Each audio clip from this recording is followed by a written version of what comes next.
छोटी बुआ। रक्षाबंधन का त्योहार पास आते ही मुझे सबसे ज्यादा जमशेदपुर वाली बुआ जी की राखी के कुरियर का इंतजार रहता था। कितना बड़ा पार्सल भेजती थी बुआ जी। तरह तरह के विदेशी ब्रांड वाले चॉकलेट, गेम्स, मेरे लिए कलरफुल ड्रेस, मम्मी के लिए साड़ी, पापाजी के लिए कोई ब्रांडेड शर्ट। इस बार भी बहुत सारा सामान भेजा था उन्होंने। पटना और रामगढ़ वाली दोनों बुआ जी ने भी रंग बिरंगी राखियों के साथ बहुत सारे गिफ्ट्स भेजे थे। बस कानपुर वाली जया बुआ की राखी हर साल की तरह एक साधारण से लिफाफे में आई थी।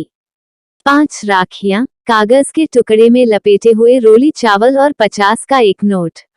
मम्मी ने चारों बुआ जी के पैकेट डाइनिंग टेबल पर रख दिए थे ताकि पापा ऑफिस से लौटकर एक नजर अपनी बहनों की भेजी राखियां और तोहफे देख ले। पापा रोज की तरह आते ही टेबल पर लंच बॉक्स का थैला और लैपटॉप का बैग रखकर सोफे पर पसर गए थे। चारों दीदी की राखियां आ गई है।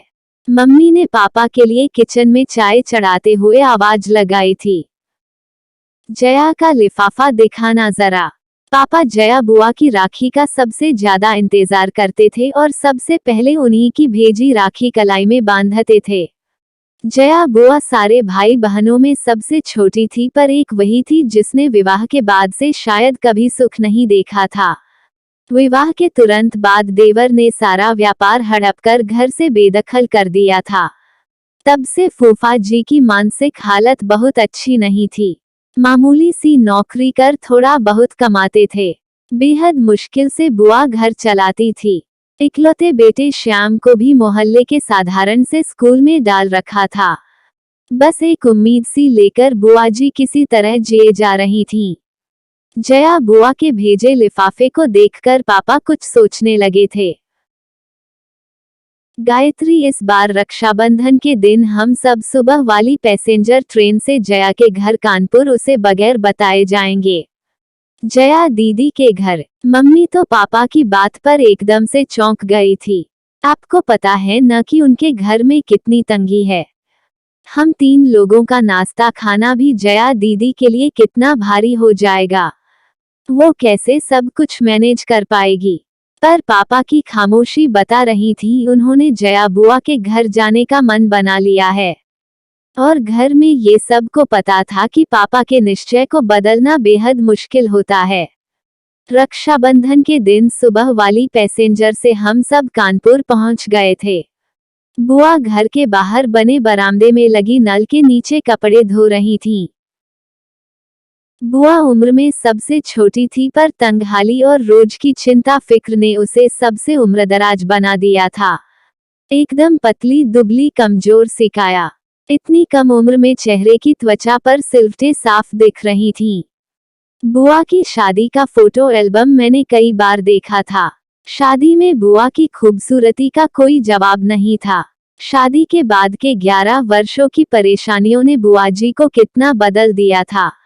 बेहद पुरानी घिसी साड़ी में बुआ को दूर से ही पापा मम्मी कुछ क्षण देखे जा रहे थे।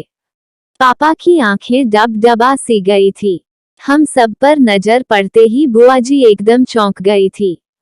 उन्हें समझ नहीं आ रहा था कि वो कैसे और क्या प्रतिक्रिया दे। अपने बिखरे बालों को संभाले या अस्त व्यस्त पड़े घर को दुरुस्त करे। उसके घर तो वर्षों से कोई मेहमान नहीं आया था। वो तो जैसे जमाने पहले भूल चुकी थी कि मेहमानों को घर के अंदर आने को कैसे कहा जाता है। बुआ जी के बारे में सब बताते हैं कि बचपन से उन्हें साफ सफाई और सजने संवरने का बेहद शौक रहा था। पर आज दिख रहा था कि अभाव और चिंता कैसे इंसान को अंदर से दीमक की तरह खा जाती है। अक्सर बुआ जी को छोटी मोटी जरूरतों के लिए कभी किसी के सामने तो कभी किसी के सामने हाथ फैलाना होता था। हालात ये हो गए थे कि ज्यादातर रिश्तेदार उनका फोन उठाना बंद कर चुके थे। एक बस पापा ही थे जो अपनी सीमित तनख्वाह के बावजूद कुछ न कुछ बुआ को दिया करते थे। पापा ने आगे बढ़कर सहम सी गई अपनी बहन को गले से लगा लिया था।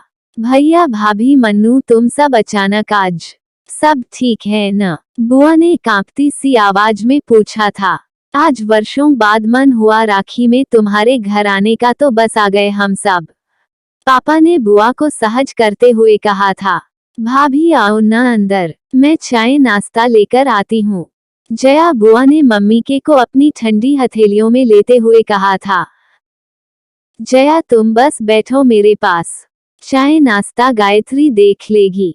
हम लोग बुआ जी के घर जाते समय रास्ते में रुककर बहुत सारी मिठाइयाँ और नमकीन ले गए थे। मम्मी किचन में जाकर सबके लिए प्लेट लगाने लगी थी। उधर बुआ कमरे में पुरानी फटी चादर बिछे पलंग पर अपने भैया के पास बैठी थीं। बुआ जी का बेटा श्याम दौड़कर फूफा जी को बुला लाया था। राखी बांधने का मुहूर्त शाम 7 बजे तक का था। मम्मी अपनी नंद को लेकर मॉल चली गई थी सबके लिए नए ड्रेसेस खरीदने और बुआ जी के घर के लिए किराने का सामान लेने के लिए। शाम होते होते पूरे घर का हुलिया बदल गया था। नए पर्दे, बिस्तर पर नई चादर, रंग बिरंगे डोरमेट और सारा परिवार नए ड्रेसेस पहनकर जंच रहा था। न जाने कितने सालों बाद आज जया बुआ की रसोई का भंडारा घर लबालब भरा हुआ था।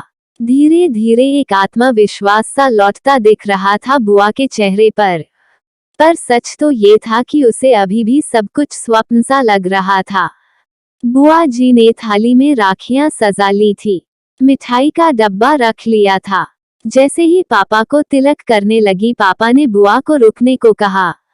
सभी आश्चर्यचकित थे। 10 मिनट रुक जाओ, तुम्हारी दूसरी बहनें भी बस पहुंचने वाली है, पापा ने मुस्कुराते हुए कहा तो सभी पापा को देखते रह गए। तभी बाहर दरवाजे पर गाड़ियों के हॉर्न की आवाज सुनकर बुआ, मम्मी और फूफा जी दौड़कर बाहर आए तो तीनों बुआ का पूरा परिवार सामने था। जया बुआ का घर मेहमानों से खचाखच भर गया था। जमशेदपुर वाली नीलम बुआ बताने लगी कि कुछ समय पहले उन्होंने पापा को कहा था कि क्यों न सब मिलकर चारों धाम की यात्रा पर निकलते हैं। बस पापा ने उस दिन तीनों बहनों को फोन किया कि अब 4 धाम की यात्रा का समय आ गया है। पापा की बात पर तीनों बुआ सहमत थी और सबने तय किया था कि इस बार जया के घर सब जमा होंगे और थोड़े थोड़े पैसे मिलाकर उसकी सहायता करेंगे।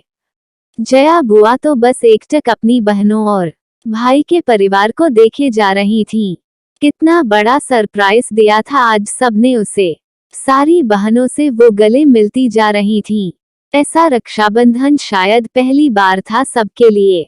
रात एक बड़े रेस्तरां में हम सभी ने डिनर किया, फिर गप्पे करते जाने कब काफी रात हो चुकी थी।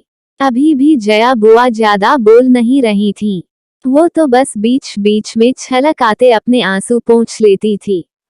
बीच आंगन में ही सब चादर बिछा कर लेट गए थे।